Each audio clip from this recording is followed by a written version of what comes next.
Hello guys, good morning, Radhe Radhe. बड़ों को इटावा की बहू का नमस्कार, छोटों को खूब सारा प्यार।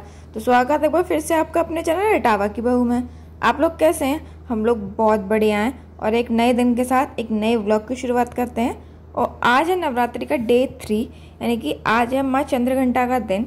मतलब माँ कहा जाता है कि माँ चंद्रघंटा जो है वो शैतानों का सर्वनाश करती हैं और अपने भक्तों की रक्षा करती हैं। मैं यही प्रार्थना करूंगी कि माँ हम सब पे अपनी कृपा बरसाए रहें। और चलिए गाइस, इसी के साथ शुरू करते हैं अपना काम।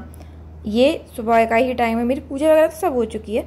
मैं जमा रही हूँ दही और उसके बाद बनाऊंगी कॉफ़ी। मुझे ना बीपी लो की इतनी शिकायत है, मतलब बहुत ज़्यादा है। पर अब तो मैंने अपने रूटीन में कॉफ़ी को इंक्लूड भी कर लिया कि मतलब मैं दिन में एक कॉफ़ी तो पीती हूँ, लेकिन पता नहीं क्यों फिर भी ना मेरा बीपी बहुत फ्लक्चुएट करता है। मतलब मेरा बीपी इतना लो रहता है कि 50, 60, 50, 80 यही रहता है। मतलब नॉर्मल जब मेरी तबीयत ठीक भी होती है ना, तब भी इससे ऊपर नहीं जाता। मैं आपको एक बार की बात बताऊं कि मेरी तबीयत ख़राब थी तो मैंने डॉक्टर के पास गई थी, मेरी मम्मी साथ में गई थी। शादी के बाद की ही बात है, मैं अपने मायके में थी तो मम्मी के साथ में डॉक्टर अंकल के पास गई थी। वो मतलब हमारे फैमिली डॉक्टर हैं, उन्हीं के पास हम जाते हैं। तो वो मुझे जानते हैं, मतलब मेरी हिस्ट्री उन्हें पता है। तो उन्होंने ना जाते ही मेरा बीपी चेक किया। सारे डॉक्टर्स बीपी चेक करते हैं जाते ही। उन्होंने मेरा बीपी चेक किया और मेरा बीपी शायद 50 या 70 मतलब ऐसा था, 50-70 ऐसा कुछ था। तो वो ना मुझे देख के हंसने लगे। तो मम्मी ने पूछा कि मतलब क्या हो गया भाई साहब, हंस क्यों रहे हो? कि पता नहीं ये कैसी ही लड़की है भाभी, क्योंकि इस जो इतना बीपी है ना, इसमें लोग गिरते पड़ते आते हैं। मतलब इतना लो होता है तो ऑब्वियस सी बात है कि जब बीपी होता है चक्कर आते हैं। मुझे ना बहुत कम होता है ऐसे जब बीपी लो हो के चक्कर आए। तो मतलब वो यही कह रहे थे कि ऐसे में ना लोग गिरते पड़ते आते हैं। और ये है कि हंसती हुई बात मतलब चलती हुई आई है। तो मैंने उनसे कहा था, मैंने अंकल मैं तो देखो स्ट्रॉन्ग हूँ। तो पता है उन्होंने मुझसे यही कहा था, क्योंकि स्ट्रॉन्ग नहीं है तुम, कुछ अलग टाइप की प्राणी हो, इस प्लैनेट से नहीं आई हो। तो पता मैं तभी हंसती हूँ। मैंने कहा मतलब हाँ। और अभी आपने देखा होगा शायद, जो मेरे मतलब पहले से व्लॉग फॉलो कर रहे हैं, जो रक्षाबंधन वाला व्लॉग था उसमें बेटू की तबीयत खराब थी। तो हम गांव जाने से पहले बेटू के इंजेक्शन लगवा के गए थे। तो ना मैं ऐसी बैठी थी तो तभी अचानक से, जब तक मतलब मम्मी दवाई लेने गई थी तब तक उन्होंने ना अंकल ने अपने आप भी बोला कि ला मैं तेरा बीपी चेक कर देता हूँ। तो उन्होंने मेरा बीपी चेक किया, तब भी मेरा बीपी बहुत लो था। तो वो ना मेरे हस्बैंड भी वहीं पे थे, तो मेरे हस्बैंड से कह रहे थे कि इसका ना ध्यान रखा करो, मतलब ये कहीं पे भी इसका बीपी अब हाई नहीं होता, हमेशा लो रहता है। मतलब नॉर्मल भी नहीं होता, हाई तो छोड़ ही दीजिए, नॉर्मल भी नहीं होता। तो मेरे हस्बैंड कह रहे थे कि अंकल जी चाहे लो हो चाहे हाई हो, चलती फिरती पूरी ऐसी रहती है, सिर्फ फर्क कोई नहीं पड़ता है। और गाइस आप अभी से देख के समझ गए होंगे कि ये घी नहीं निकला है। मैंने ना इसे रात को भी चलाया था, मतलब व्लॉग में मैंने आपको दिखाया था, उसके बाद भी मैंने चलाया था। वो पार्ट मैंने शूट नहीं किया क्योंकि मैं इतना इरिटेट हो चुकी थी ना इससे कि मैंने वो पार्ट शूट ही नहीं किया। उसके बाद अब ये नेक्स्ट डे का है, तो मैंने ना रात भर बर्फ़ जमाई कि मैंने कहा अगर ये नहीं निकलेगा आसानी से, क्योंकि ये फ्रिज में रख दिया था मैंने, ठंडा हो जाएगा तो अपने आप ही निकलेगा। लेकिन मैंने बर्फ़ जमाई, मैंने बर्फ़ भी डाली, लेकिन ये इतना कहते हैं ना ढीठ, हमारी भाषा में कहते हैं ढीठ है, कि ये उससे भी नहीं निकला। और ना ऊपर से इसमें एक दिक्कत और हो गई कि बर्फ़ एंड में जाकर तो पिघलेगी वो बर्फ़, तो वो पानी ही बनना था। तो ये ना भगोना मतलब बढ़ता ही जा रहा था, बढ़ता ही जा रहा था। मुझे ऐसा लगा था कि ऐसा ना हो ये फैल जाए। तो फिर मैंने 2 भगोने तो मैं ऑलरेडी चेंज कर चुकी हूँ, क्योंकि आपने देखा होगा कल वाले में था छोटा भगोना, अभी थोड़ा बड़ा हो गया है। और इसके ना ऊपर मतलब झाग झाग से बन रहे थे, झाग नहीं कहना चाहिए, वो जो घी के लिए लौनी निकलती है ना, वो लौनी गाढ़ी नहीं हो रही थी, मतलब जैसे हम उठा लेते हैं है ना हाथ में, वैसी नहीं हो रही थी, अजीब सी बह रही थी। तो फिर मैंने वो ऊपर से निकालने की कोशिश की, लेकिन ना वो बिल्कुल बेकार थी, वो निकल ही नहीं रही थी। फिर इसके बाद मैंने इसको इस डिब्बे में, स्टील के डिब्बे में किया। ये इस बार का तीसरा डिब्बा है जो मैंने चेंज किया है। और ये इसमें भी मैंने बहुत देर चलाया, लेकिन ये इसमें भी नहीं निकला। पता नहीं इसमें कहते हैं ना, पता नहीं क्या ही हुआ था इस बार, मुझे समझ में नहीं आया। और वैसे जो जो चलाते होंगे उन लोगों को पता होगा कि जो गर्मियों में निकालते हैं उसमें ठंडा पानी या बर्फ़ डाल के निकालते हैं, और ठंड में जो निकालते हैं घी हम, उसमें गर्म पानी डालते हैं। लेकिन ना मैंने इसमें बर्फ़ ठंडा पानी सब डाल लिया था, ये निकला नहीं। तो मैंने सोचा कि इसमें थोड़ा ना गर्म पानी डाल के देखती हूँ, शायद निकल जाए।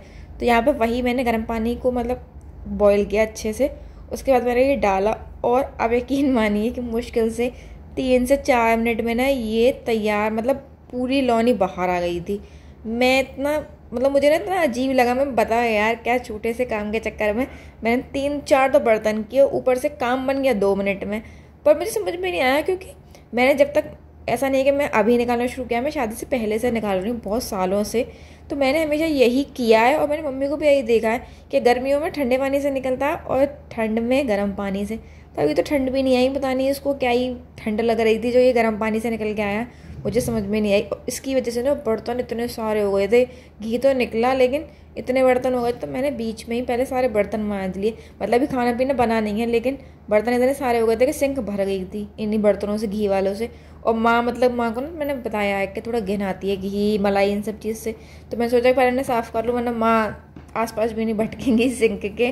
तो मैंने ये सब साफ़ कर लिए थे बर्तन। और गाइस आपको ये साड़ी कैसी लग रही है? आपने ना मुझे पहले कभी पहने हुए देखा नहीं होगा। ये साड़ी माँ की है, मतलब माँ की अलमारी में टंगी थी ये साड़ी। तो बहुत दिनों पहले ना मैंने देखी थी, फिर मैं भूल गई इस साड़ी के बारे में। लेकिन कल ना मेरा मन था ना कुछ नया पहनने का, तो मैंने माँ की अलमारी खोली तो मुझे ये दिख गई, तो मैंने ये निकाली। ये साड़ी 3-3.5 साल होने को आए हैं मेरी शादी को, मैंने माँ को ना एक बार ही पहनते हुए नहीं देखा। ये बेचारी ऐसी की ऐसी टंगी है, कभी इस अलमारी में पहुँच जाती टंगने, कभी उस अलमारी में पहुँच जाती है टंगने। और कॉटन की साड़ी है, साड़ी बहुत सुंदर है, मतलब मुझे बहुत अच्छी लगी। बस इसमें एक दिक्कत है, वो होता है ना कॉटन की साड़ियों में, और मुझे लगता नहीं कि माँ ने ये पहनी भी है, तो थोड़ी खड़ी है, अगर धुलेगी तो ठीक हो जाएगी। तो ये ना बस सर पे पल्ले में थोड़ी दिक्कत हो रही थी, बाबा उतार रहा था, वरना वैसे तो ये बहुत सुंदर साड़ी थी। और यहाँ पे आप देख रहे हैं ये बन रहे हैं ब्रेड पकौड़ा, मतलब ये डैडी के हाथ हैं, डैडी ब्रेड काट रहे थे तो मैंने ना थोड़ा थोड़ा शूट कर लिया, मैं थोड़ा थोड़ा शूट कर लेती हूँ। वैसे ना ब्रेड पकौड़ा बन रहे थे, मतलब बाकी सब तैयारी माँ ने करके दी थी डैडी को, आलू आलू छील के सारा वो करके दिया था, गोल गोल भी बना के दिया था। लेकिन माँ ऐसा कह रही थी कि माँ जब बनाती हैं ब्रेड पकौड़ा तो वो जो बेसन में डिप करते हैं जब हम, तो वो डिप करते भी माँ के हाथ से टूट जाते हैं, मतलब माँ ऐसा कह रही थी, तो इसलिए माँ नहीं बनाती हैं।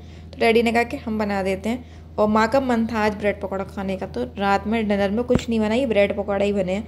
और देखिए आपको पता है कि हमारे घर में विस्कर है, लेकिन माँ को पता नहीं क्यों, मैंने कहा भी यहाँ पे, मेरे हस्बैंड ने भी कहा कि माँ विस्कर है उससे कर लो ना, गांठ नहीं पड़ेंगी बेसन में। तो कह रही नहीं वो ना मेरे पे चलेगा नहीं और फिर वो गंदा होगा, तो एक बर्तन और हो जाएगा एक्स्ट्रा। तो मैंने माँ से कहा, मैंने माँ जितने में हाथ धोगी ना उतने में वो विस्कर भी धुल जाता, मतलब आप सोचिए जितनी देर में हाथ धोएंगे उतनी देर में तो विस्कर धुल जाता है। विस्कर कोई ज़्यादा ऐसा थोड़ी, तो कुकर थोड़ी है कि धुलने में दिक्कत करेगा, पर नहीं माँ ने हाथ से ही किया, उन्हें आदत है, उन्हें होता है ना आदत छूटने में टाइम लगेगा।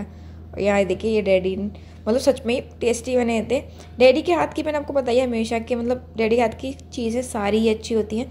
तो आज था डिनर में ब्रेड पकौड़ा, बहुत ही टेस्टी, बेटू को भी अच्छे लगे, मतलब बेटू के लिए अलग से बिना मिर्च के और बिना प्याज आ रहे थे, वो भगवान जी के जो थे वही, और ये दे दिए डैडी ने मुझे। अब चलिए अब हम खाते हैं अपना ब्रेड पकौड़ा, और इस वीडियो को रखते हैं यहीं तक। अगर मेरी वीडियो अच्छी लगे तो इसे लाइक कीजिएगा, चैनल को सब्सक्राइब कीजिएगा और एक कमेंट ज़रूर कीजिएगा। तो मिलते हैं अगले व्लॉग में, तब तक के लिए नमस्कार।